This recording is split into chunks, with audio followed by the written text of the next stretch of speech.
大家好，我係鍾陳，又到新年啦，又係問事嘅時候啦。今期嘅塔羅問事就會同大家問下2026年嘅運程，到底你今年有冇運行呢？今年你係行好運定係行衰運呢？咁今期我哋就會講下2026年大家嘅運程會係好定係壞？如果衰運嗰陣應該點樣逢凶化吉呢？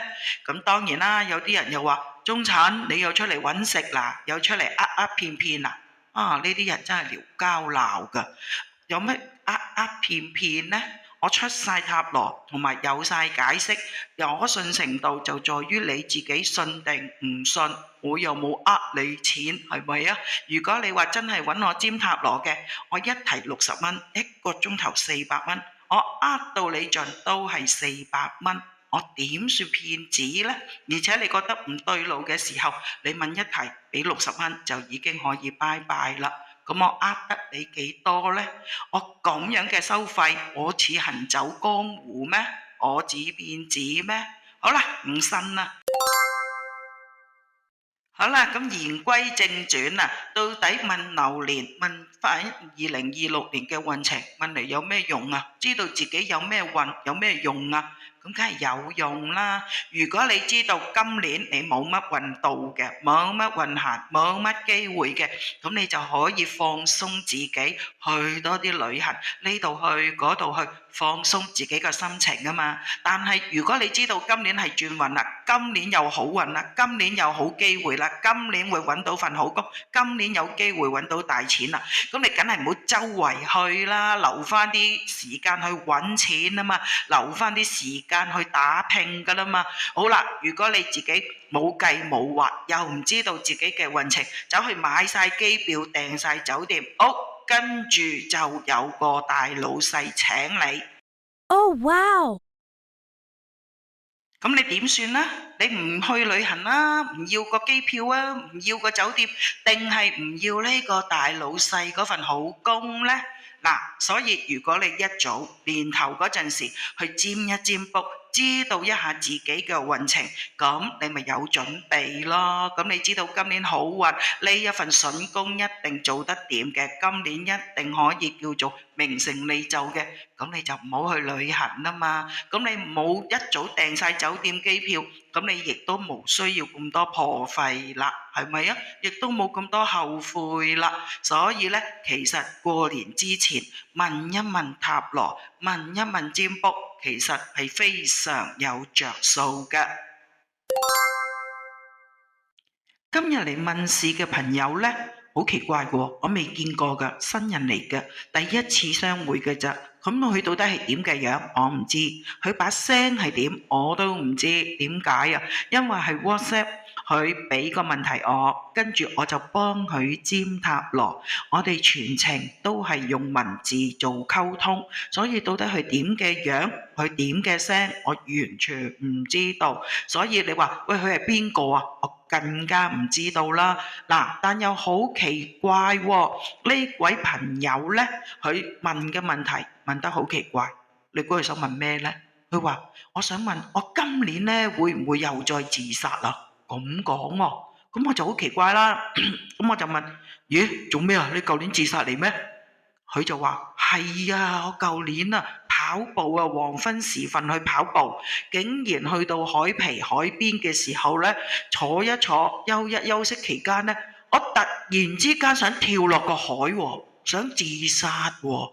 哇！好彩有路人見到，幫我嗌救命，跟住有人撈翻起我上岸咋。哇！幾驚險啊！我而家呢真係好驚啊！我好驚再行去海邊，我唔知我會唔會又跳落海，跟住人哋又以為我自殺啊！咁講喎，咁我就覺得奇怪啦，咁似之前有個歌星，又係有咁嘅遭遇個噃，唔通佢就係嗰個人？我唔知，真係唔知。好啦，咁我就問佢啦，我話咁其實你係咪好想死啊？你係咪做嘢做到好大壓力，所以真係睇唔開，想跳海自殺啊？咁佢話梗係唔係啦，我有個阿爸要養，有個阿媽要養。哇，大佬，我而家先啱啱起步，我而家先20零歲仔，我點會想死啊？工作壓力有幾大啊？幾大我都唔驚啦，揾夠錢我咪上岸咯，使乜會自殺咁蠢呢？啊，咁又有道理喎。咁而家你想問乜嘢啊？佢話我就係好驚，今年我唔知會唔會有鬼上身，神推鬼拱，自己又會跳落海。我好驚呢一樣嘢。到底今年我會唔會又有尋短見嘅行為出現呢？哦，原來你就想問呢一個問題。好，咁我哋而家就開始占塔羅。睇下你今年會唔會又再自殺啦？嗱，呢個後生仔就話自己好硬淨。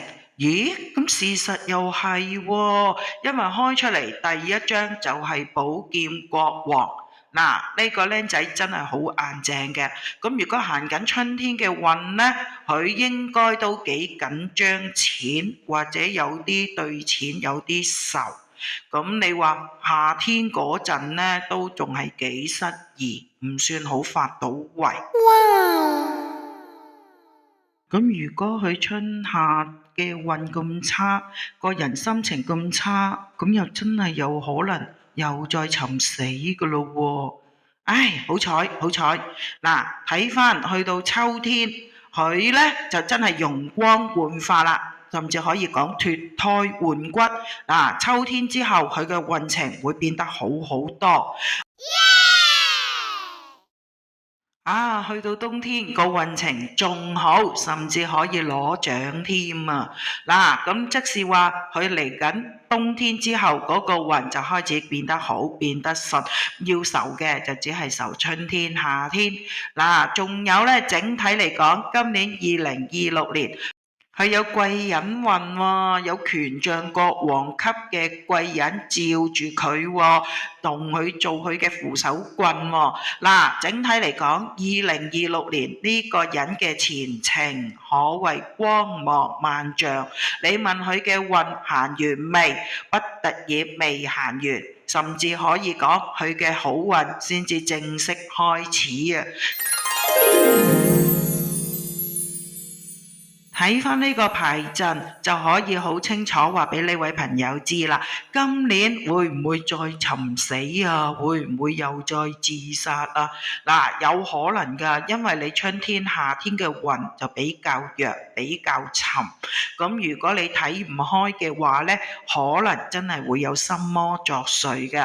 不過而家睇咗塔羅啦，亦都知道整體一年嘅運程啦。咁春天、夏天嗰陣，咪唔好咁認真咯。可以嘅話，咪俾自己放個假咯。一路集中精神，等幾時啊？等秋天轉運啦。咁嗰陣時先至真正用足力去打拼，咁你咪會有更好嘅成績，而且又唔使有好多無謂嘅虛耗咯。嗱，整體嚟講，未來嘅日子係更加好，更加有前程嘅。所以今年點樣都好，喺低潮嘅時候，一定要同自己講加油，唔好俾個心魔影響自己。祝你今年新年進步，新年快樂，事事順利。